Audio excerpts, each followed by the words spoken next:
You are Locked On Coogs, your daily podcast on the Houston Cougars, part of the Locked On Podcast Network, your team every day.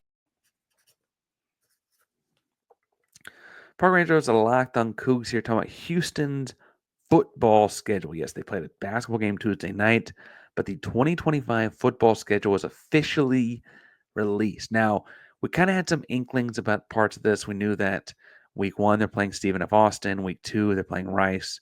Week 4, they're playing Oregon State. That's all non-conference games that we knew were happening. It got leaked earlier in the week that Houston was playing Colorado on September 13th. Primetime Deion Sanders kind of things get leaked a little bit earlier. So let's go through the schedule a little bit, and then I want to talk about who I think wins what game. Stephen F. Austin game opens the season. Houston should win that one. Interesting to me, though, it's getting played on August 28th, which is Thursday, which is a little bit different, right? A little bit different. But the opening season on a Thursday. Nice part about that is you don't feel like you have a short week for a Thursday if it's the first game of the season, right? You can just get rid of it all the way through. And so I think that should work fine. To play at Rice on September 6th. I think they should handle that one as well. Rice is going to be starting over. It's weird, too, with Willie Fritz. And, Rice did get us a couple years ago, but I think Houston should be fine there.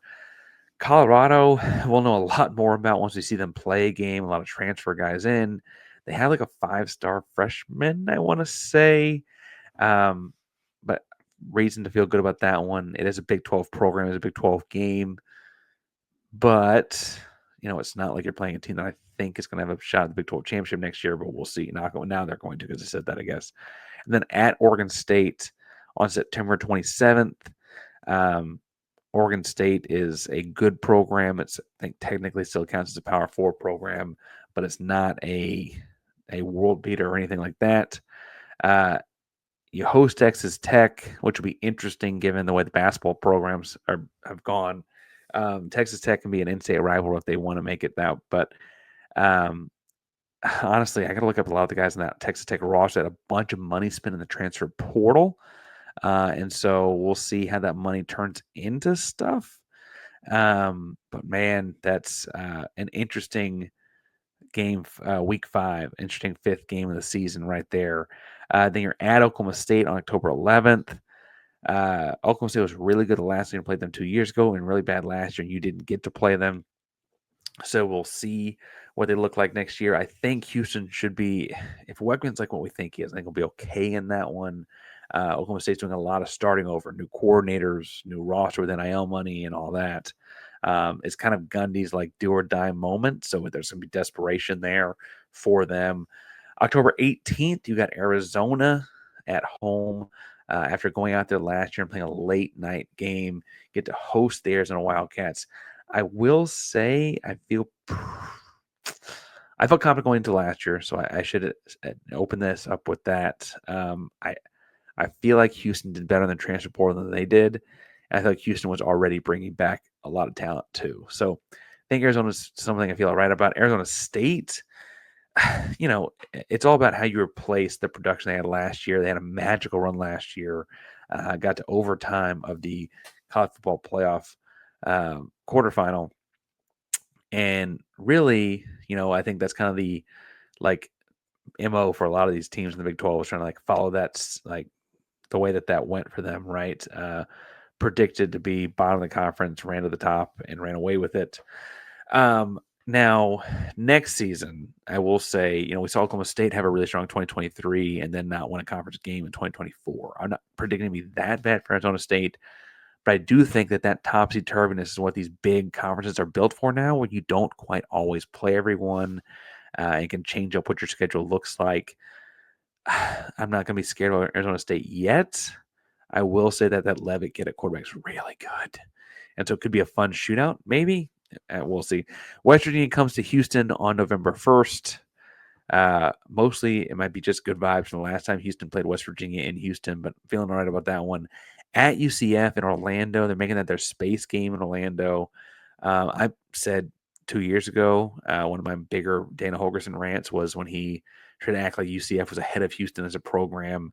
I maintain that the UCFs, the BYUs, the Cincinnatis, sorts of programs you need to feel like you're at least on the same page as, because you all enter the conference the same way at the same time. I don't know why we should be scared of that one if Weigman's all right, but we'll see. TCU beat a year ago. TCU got a lot better after that loss to Houston last year, so we'll see where they are at that point. The one that worries me, and I don't want to admit this, but I think Baylor's gonna be really good next year. And don't tell Cam, and darn sure don't tell Drake.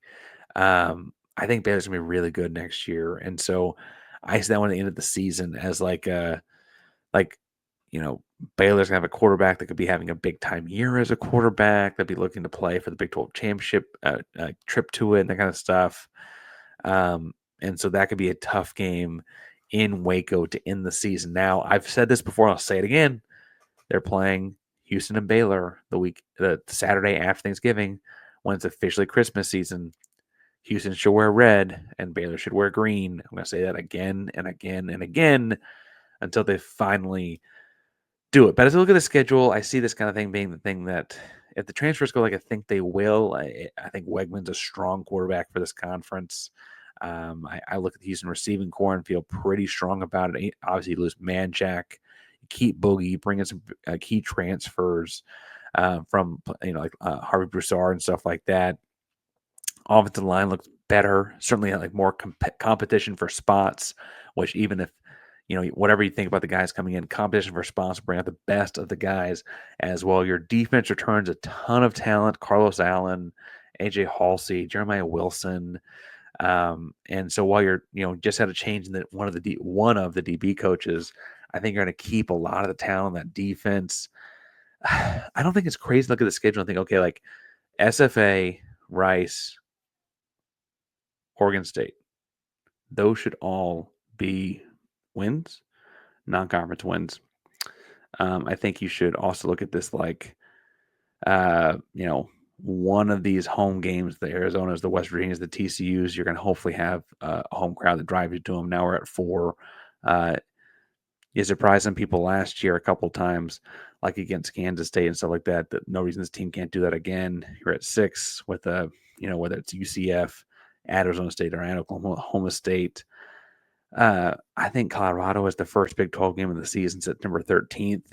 While there will be a lot of primetime Deion Sanders hype in that, that's a home game early in the season. Humidity's going to play a factor, I'm sure. They're not from it like Houston is. You're very quickly at like 6, 7, 8 wins. And so while I want to fine-tooth comb this, and I want to go through and look at like each of the guys that Texas Tech brought in that could be big-time transfers, look at each of the guys that UCF has brought in that could be big-time transfers or whatever, I'm feeling pretty good looking at this, that it's the kind of schedule that Houston could easily find themselves bowl eligible at the end, if not like 8, 9. We'll see. The one awkward thing to me is that Houston is alternating home and road games throughout the entire season. Home against SFA, on the road at Rice, home against Colorado, on the road at Oregon State, home against Tech, at Oklahoma State, home against Arizona, at Arizona State, home against West Virginia, at UCF, home against TCU, at Baylor. That's weird. I guess that first month you're technically in the city of Houston 3 weeks in a row because you're at Rice for one of them, but that is weird. You're also playing in all 4 time zones. You play at Oregon State in September. You play in the Mountain time zone with the Arizona schools. You play on the East Coast with at UCF. A little bit odd to play in all 4 time zones. That is the new Big 12. Anyway, breaking it down here as we get further into it. We'll be diving into it more this week. We got Big 12 squad. We're talking to Brian Smith about some recruiting stuff. And we got another basketball game this weekend. So lots to break down here at Locked On Coogs each and every day. Primarily Locked On podcast. I'm your team every day. Go Coogs.